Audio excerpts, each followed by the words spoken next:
Good morning friends, welcome to the prelims booster session. आज का पहला टॉपिक है gambling laws in India. Governance के लिए टॉपिक इंपॉर्टेंट है। तमिलनाडु गवर्नर ने एक लॉन्ग पेंडिंग बिल जो कि ऑनलाइन गेमिंग को बैन कर रहा है, उसको मंजूरी दे दी है। इससे पहले भी ये बिल जो है वो पास किया गया था, रादर ऑर्डिनेंस पास किया गया था, लेकिन उस टाइम गवर्नर RN रवि ने उसको रिटर्न कर दिया था। लेकिन कुछ टाइम बाद असेंबली ने उसको दोबारा से बिल को अडॉप्ट किया और राजभवन को वापस भेजा, और अब जो है वो उसको अप्रूव कर लिया गया है। तो ये जो है रम्मी और पोकर जैसी जो गेम्स हैं उनको गेम ऑफ चांस कह रहा है, और ये बिल जो है उनको बैन करता है। तमिलनाडु ऑनलाइन गेमिंग अथॉरिटी की जो है उसमें बनाई जा रही है, और ऑनलाइन गेमिंग कंपनीज को रेगुलेट करने की उसको पावर दी गई है। जो कंपनीज स्टेट के बाहर बेस्ड हैं उनको जो है स्पेसिफिक गाइडलाइंस को फॉलो करना पड़ेगा, उनको रिस्ट्रिक्शन देनी पड़ेगी, जो कि तमिलनाडु के लोगों के लिए वैलिड होगी। ठीक है। अब इसमें जो है स्टेट ने प्रपोज किया है कि जो ये तमिलनाडु ऑनलाइन गेमिंग अथॉरिटी होगी, ये आइडेंटिफाई करेगी कि कौन सी गेम्स ऑफ चांसेस हैं, और जो है उनको शेड्यूल ऑफ प्रोहिबिटेड गेम्स में डालना है या नहीं डालना है, उसकी पावर्स भी इसी अथॉरिटी को दी जाएगी। तो under 7th schedule of the constitution state governments के पास एक्सक्लूसिव पावर है गैम्बलिंग और बैटिंग को जो है वो रेगुलेट करने की। लेकिन अगर हम देखें तो कंट्री वाइड जो है पब्लिक गैम्बलिंग एक्ट ऑफ 1867 अभी तक चल रहा है, जो कि बहुत सारी स्टेट्स उत्तर प्रदेश, मध्य प्रदेश, दिल्ली में अभी भी इन्फोर्स्ड है। ठीक है। नेक्स्ट हम टॉपिक देखते हैं, नेशनल क्रेडिट फ्रेमवर्क। गवर्नेंस के लिए टॉपिक इंपॉर्टेंट है। न्यू नेशनल क्रेडिट फ्रेमवर्क जो है वो UGC ने रिलीज़ कर दिया है, जिसमें स्टूडेंट्स जो हैं वो क्रेडिट्स अर्न कर पाएंगे अपनी स्पेशल नॉलेज ऑफ पुराण, वेद और इंडियन नॉलेज सिस्टम्स के बेसिस पर। तो नेशनल क्रेडिट फ्रेमवर्क जो है वो इंटर मिनिस्ट्रियल कमेटी रिपोर्ट ने जो है वो सजेस्ट किया था, और 2022 में जो है एजुकेशन मिनिस्ट्री ने उसको रिवील किया। ये कुछ ऐसी गाइडलाइंस देता है स्कूल्स, कॉलेजेस और यूनिवर्सिटीज़ को, जिसमें कि हम पूरा जो एजुकेशन सिस्टम है वो क्रेडिट्स के बेसिस पर चला सकते हैं। तो इसमें theoretical, applied sciences, vocational, skill disciplines, हर चीज़ के लिए जो है वो आप क्रेडिट्स अर्न कर पाओगे, और उसको स्कूल एजुकेशन सिस्टम के टाइम से ही आप उसको अर्न कर पाओगे। ठीक है। अब इसको बनाया किसने है, इस फ्रेमवर्क को? एक हाई लेवल कमेटी थी जिसके अंदर UGC, AICTE, national council for vocational education and training, NCERT, CBSE और अदर एजुकेशनल डिपार्टमेंट्स के मेंबर्स थे। अब ये क्रेडिट फ्रेमवर्क काम कैसे करेगा? एलिमेंट्री स्कूल से लेकर हायर एजुकेशन लेवल तक जो है, जो भी आप सीखोगे, वोकेशनल ट्रेनिंग से लेकर स्किल डेवलपमेंट कोर्सेज तक, उसके आपको पॉइंट्स मिलेंगे, क्रेडिट्स मिलेंगे। वो आप अक्यूमुलेट करते रहोगे एकेडमिक बैंक ऑफ क्रेडिट्स में, और जो भी चाहे आपने क्लासरूम के बाहर सीखा है, स्पोर्ट्स में, गेम्स में, योगा में, फिजिकल एक्टिविटीज़ में, परफॉर्मिंग आर्ट्स में, ये सारे जो हैं आपको क्रेडिट्स मिलते रहेंगे, और वो आपके लिए ऐड होते रहेंगे। ठीक है। तो क्लास 5th से लेके PhD लेवल तक ये आप जो है एकेडमिक क्रेडिट्स कमा सकते हो, और जब आपको फाइनल सर्टिफिकेट या डिग्री मिलेगी तो उसी के बेसिस पर आप देख सकते हो कि आपके जो क्रेडिट्स मिले हैं उसके बेसिस पर ही जो है फाइनल आपका स्कोर जो है वो काउंट होगा। ठीक है। अब इसकी बेनिफिट्स क्या होंगे? मल्टी डिसिप्लिनरी और होलिस्टिक एजुकेशन कर रहे हैं हम, है ना। सिर्फ अपने करिकुलम बेस्ड एजुकेशन ही नहीं रह जाएगी, पर आपको एक्स्ट्रा करिकुलर एक्टिविटीज़ के लिए भी क्रेडिट्स मिलेंगे। तो एक तरह से हम कोर लर्निंग के स्कोप को एनहेंस कर रहे हैं, क्योंकि जो है क्रेडिट्स रिकग्नाइज्ड होंगे सारी यूनिवर्सिटी, सारी स्कूल्स में, तो हम स्ट्रॉन्गर कोलैबोरेशन करेंगे अपने इंस्टीट्यूशंस के बीच में। ठीक है। रिसर्च और इनोवेशन के ऊपर भी फोकस रख रहे हैं, और स्टूडेंट्स की एनरोलमेंट भी जो है वो बढ़ेगी इससे, क्योंकि जो लोग ऑफ कोर्स पढ़ाई ही सिर्फ नहीं कर पाते और बाकी चीज़ों में भी वो जो है वो एक्सेल कर रहे हैं, तो उनको भी जो है वो फैसिलिटेट कर पाएंगे हम। अब क्योंकि फाउंडेशनल स्किल्स के लिए भी क्रेडिट्स मिलेंगे, तो हम लोगों को मोर एम्प्लॉयबल बना पाएंगे, इंडस्ट्री फ्रेंड जो है वो रेडी बना पाएंगे। ठीक है। तो यही इसके फ़ायदे हैं। रिकग्निशन ऑफ प्रायर लर्निंग हो रही है वर्कर्स की, क्योंकि उनको उसके लिए क्रेडिट मिल रहा है, और जो मेन स्ट्रीम एजुकेशन छोड़ चुके हैं स्टूडेंट्स, वो एजुकेशन में वापस एंटर कर पाएंगे, क्योंकि उन्हें पता है कि वो एकेडमिक बैंक ऑफ क्रेडिट्स में अपनी जो भी उनके स्किल्स हैं वो उसका इस्तेमाल कर पाएंगे। ठीक है। नेक्स्ट हम टॉपिक देखते हैं UN commission on population and development, international relations का टॉपिक इंपॉर्टेंट है। 56 सेशन जो है UN commission on population development में कहा गया है कि जो क्वालिटी एजुकेशन फॉर ऑल का गोल है बाय 2030 वो सीरियसली ऑफ ट्रैक हो चुका है। 263 मिलियन चिल्ड्रन और यंग पीपल जो है वो अभी भी आउट ऑफ स्कूल है। 70% जो चिल्ड्रन है पुअर कंट्रीज़ में वो बेसिक टेक्स्ट भी अभी तक नहीं पढ़ सकते हैं by the age of 10। Women and girls जो है अफगानिस्तान में वो सिवियरली इम्पैक्टेड हैं। ट्रिपल क्राइसिस की सिचुएशन चल रही है एजुकेशन में, equity, inclusion, quality and relevance की। तो जो UN commission on population and development है वो इकोनॉमिक एंड सोशल काउंसिल ने 1946 में उसको बनाया।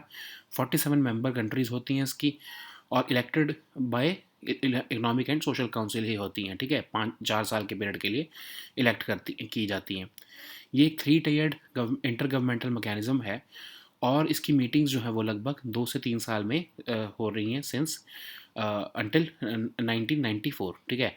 उसके बाद से जो है वो अब हर साल जो है इसकी मीटिंग की जाती है।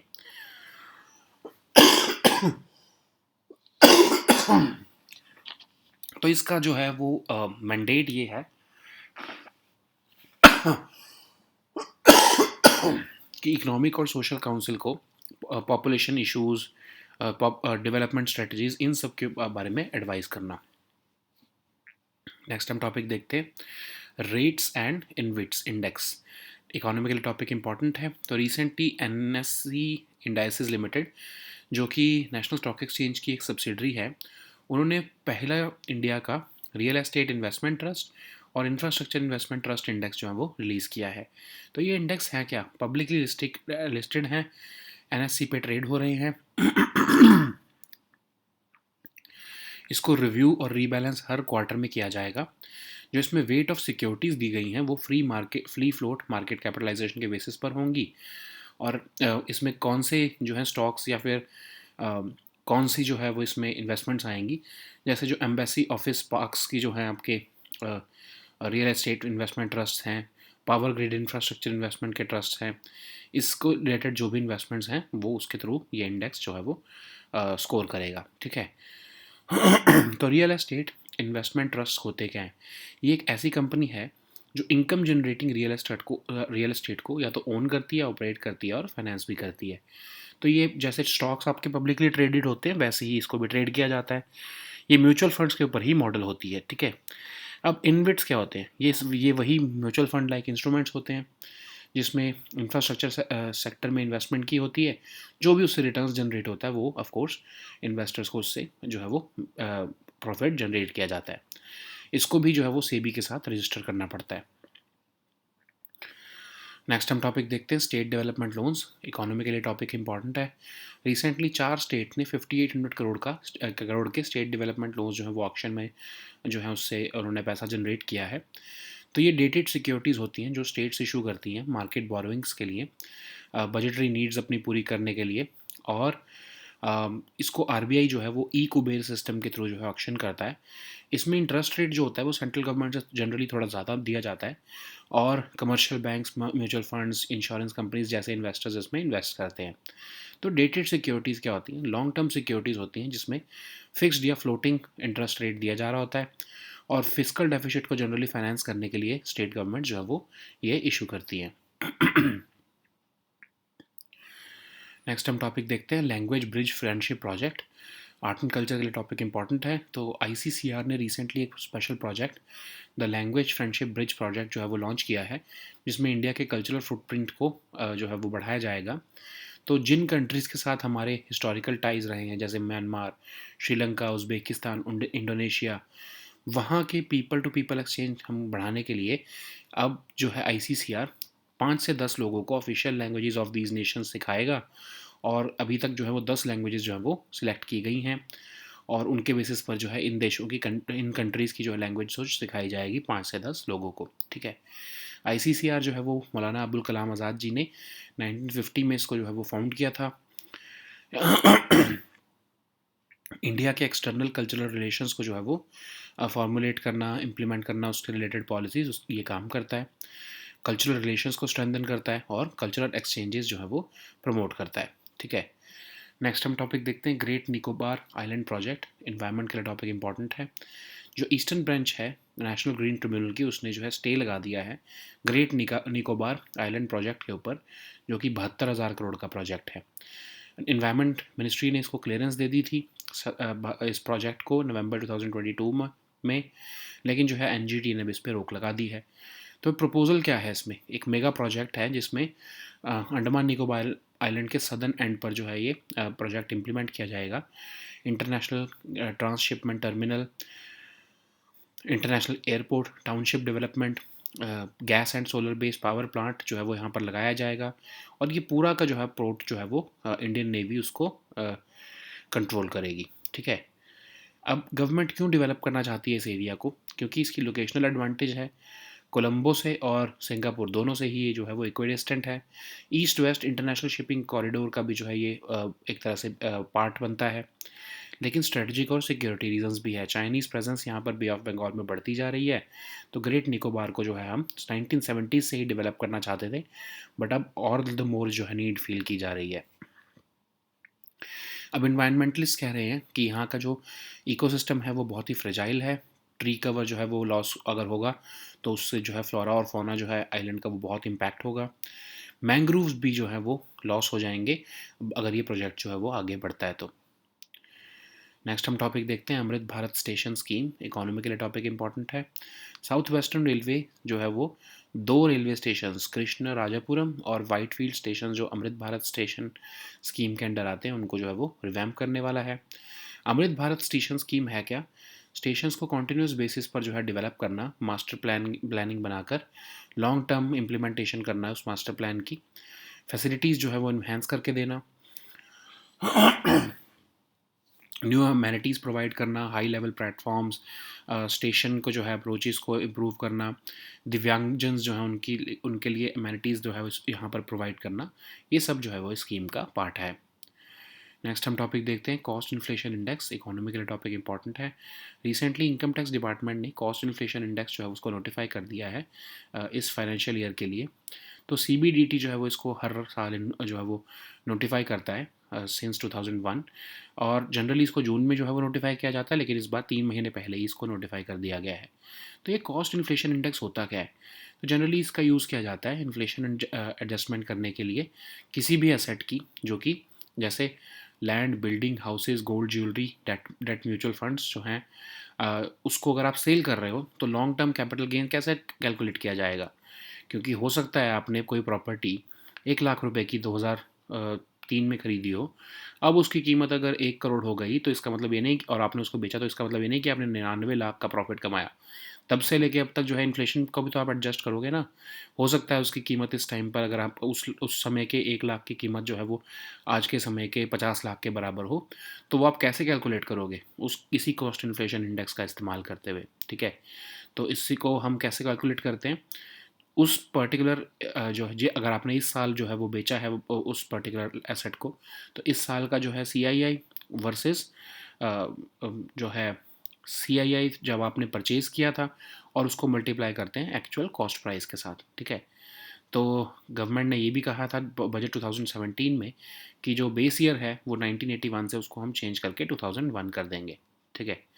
So now let us see all these topics in English.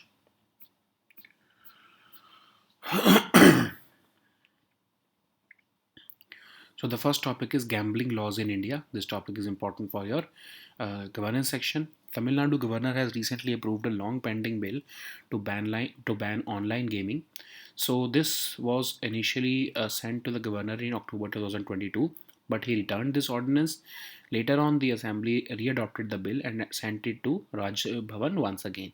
Now it has been given the approval. So it has specifically named Rummy and Poker as games of chances, and it has established this Tamil Nadu Online Gaming Authority to empower it to regulate online gaming companies in the state. So companies which are based outside the state, they will be required to follow specific diligence and restrict access to prohibited games for people who are living in Tamil Nadu. So this authority, Tamil Nadu Online Gaming Authority, will also identify games of chance, and recommend them to be included in the schedule of prohibited games. So what is the status of gambling or betting laws in India? Under 7th schedule of the Constitution, state governments have exclusive power to enact laws on these subjects. However, at the country level, Public Gambling Act of 1867 is still valid in many states like Uttar Pradesh, Madhya Pradesh, and Delhi. So the next topic is National Credit Framework. This topic is important for your governance section. According to the final report of new National Credit Framework, which has been released by UGC, students would be able to earn credits for specialized knowledge in Puran, Ved, and Indian knowledge systems. So, on the basis of interministerial committee report, this draft National Credit Framework was launched in 2022, and it gives a set of guidelines to schools, colleges, and universities to overhaul the entire school education system under the ambit of credits. So, for theoretical, applied sciences, or vocational and skill disciplines, students would be able to earn credits during their school education, which they can redeem later on in their life. So, this framework has been developed by a high level committee consisting of many of the members from the educational departments, including UGC, NCRT, and CBSE, etc. So, how will this work? So, right from the elementary school level to higher education level, for vocational training, skill development courses, credits would be given to the students, which can be accumulated in the academic bank of credit. They would be able to earn credits for outside learning, classroom learning, sports and games, yoga, physical activities, performing arts, handicrafts, etc. And just from the class 5 all the way up to PhD levels, this academic bank of credits would be uh, divided in divide the learning ecosystem into 8 levels. Okay, so based upon that only, uh, once you reach the higher education stage, your final certificate and degree would be awarded after the a number of academic credits in your account. Okay, so what are the benefits of this? So of course it will make the entire education more multidisciplinary and holistic. It will enhance the scope of learning. Apart from that, stronger collaboration between institutions would be there because they would be exchanging the credits of a certain student. It will also increase the enrollment of students, and it will make the country skill capital of the world. Industry would also be benefiting because this would make the students industry friendly or employable, because they would have been having the overall comprehensive education. So this is the significance of it.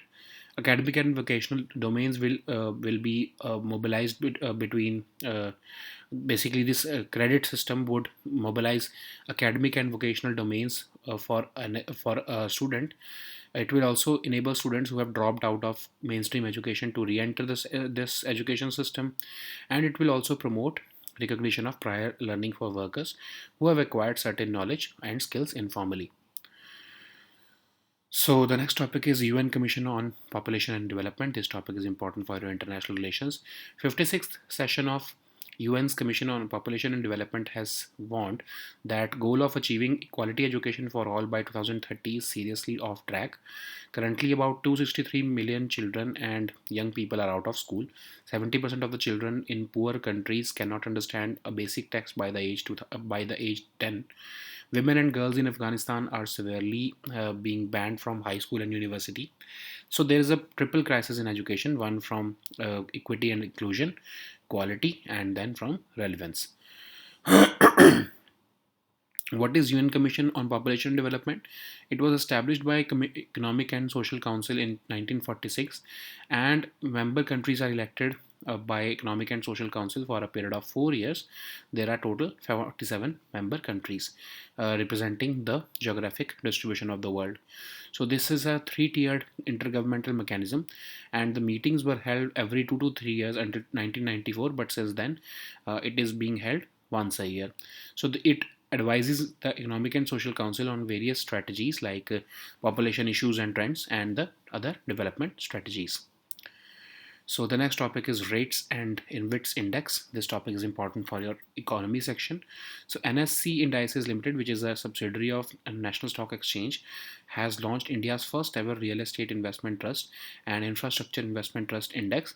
So this index will be tracking the performance of rates and INVITs which are being publicly listed and traded on the NSC. They will be reviewed and rebalanced every quarter. The weights of will be based upon the free float market capitalization. So this the constituents of these rates and INVITs index would include the rates which are involved in embassy office parks, power grid infrastructure investment, etc. So what are rates? Rates are basically the companies which are owning, operating, or financing from the income generating real estate, and they are publicly traded like stocks. So they are modeled after mutual funds only. Similarly, InvITs are mutual fund like institutions which enable investments into the infrastructure sector, and they generate money from the same. Okay, so these are set up as a trust and they are registered with SEBI. So the next topic is state development loans. This topic is again important for your economy section. Recently, 4 states have raised about 5,800 crore from the state development loans auction. These are the dated securities which are issued by states for meeting their market borrowing requirements. These are auctioned by RBI through e-Kuber system. The interest rates, of course, will be slightly higher than central government securities, and investors are basically the commercial banks, mutual fund investors, and insurance companies. What are these dated securities? These are long-term securities or bonds of the government which carries a fixed or floating interest rate. These are meant to finance the fiscal deficit of the state governments. So the next topic is Language Bridge Friendship Project. This topic is important for your art and culture section. Recently, ICCR has envisaged a special project called the Language Friendship Bridge to expand India's cultural footprint in nations with whom it has historical ties. So a pool of experts in languages which are being spoken in countries like Myanmar, Sri Lanka, Uzbekistan, and Indonesia will be made. So basically, 5 to 10 people will be trained in the official languages which are being spoken in these countries. So 10 such languages have been identified on already, and these people will be given training in them. What is ICCR? It was founded in 1950 by Maulana Abul Kalam Azad for uh, participating in formulation and implementation of policies related to India's external cultural relations and to foster and strengthen India's cultural relations, and apart from that, promoting cultural exchanges with other countries. So the next topic is Great Nicobar Island Project. This topic is important for your environment section. So Eastern Bench of National Green Tribunal has ordered a stay on 2,000 crore worth Nicobar Island Project. So it is being said that it will have adverse impact on the rich biodiversity of this area, despite the fact that Environment Ministry gave a clearance to this project in November 2022. What is this proposal? So this is a mega project which will be implemented at the southern end of the Andaman and Nicobar Islands. It consists of making an international container transshipment terminal, an international airport, township development, a gas and solar based power plant in this area. This port, which will be developed, will be controlled by the Indian Navy. Then, why the government is being keen to develop this island? So, of course, the government wants to leverage the locational advantage of this island, which is, of course, equidistant from both Colombo and Port Klang and Singapore to the southeast. So, so it is positioned very close to the east-west international shipping corridor also, but there are strategic and security reasons also. Since 1970s, it has been advised that for national security purpose, we should be developing this region. And since the last few years, Chinese assertion in Bay of Bengal is also increasing. So government wants to develop this area. So, what are the concerns which have been raised by the environmentalists? So they are saying that this is an environmentally, ecologically fragile area, and the loss of tree cover would affect the flora and fauna of this region. And there are also concerns regarding the loss of mangroves on the island. So the next topic is Amrit Bharat Station Scheme. This topic is important for an economy section. So Southwestern Railways is set to revamp the two railway stations, Krishna Rajapuram and Whitefield stations, under this Amrit Bharat station scheme. And this scheme envisages development of stations on a continuous basis with a long-term vision, which will be based on a master plan. And the aim is to enhance the facilities, including the minimum essential amenities which are required for the operating of these stations. Apart from that, even new amenities would be introduced, such as high level platforms would be made, station approaches will be improved so to give smooth access by widening of roads, etc. And certain special amenities for the Divyangjans would also be made at the stations.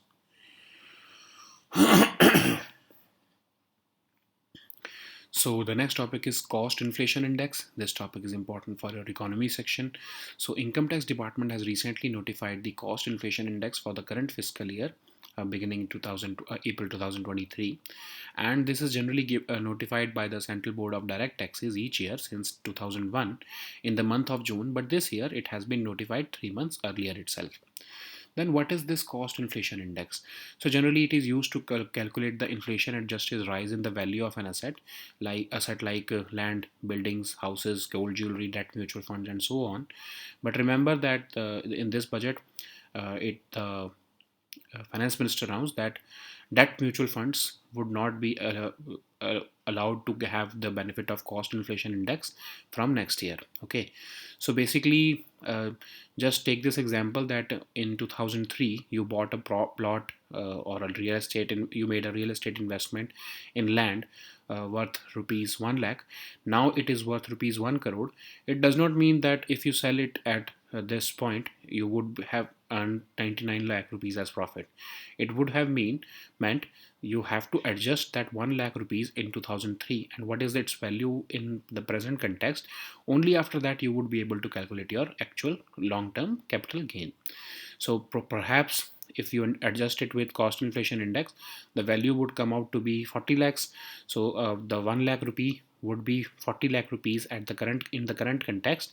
If you adjust with cost inflation index, so your profit would be, or your long term capital gain would in that context would be 60 lakh rupees. On that you have to pay the LTCG, or the long term capital gains tax. So that's why the income tax department from time to time every year releases this cost inflation index, which you can use to calculate the actual cost inflation sorry inflation adjusted cost price of your asset. So how is it calculated? CII of that year of sale divided by CII or for the year of purchase when you purchase that land, multiplied by the actual cost price. So in 2017 budget, the government even declared its intention to change the base year from 1981 to 2001. Okay, so these were our topics for today. We'll meet next time with new topics. Until then, goodbye and take care.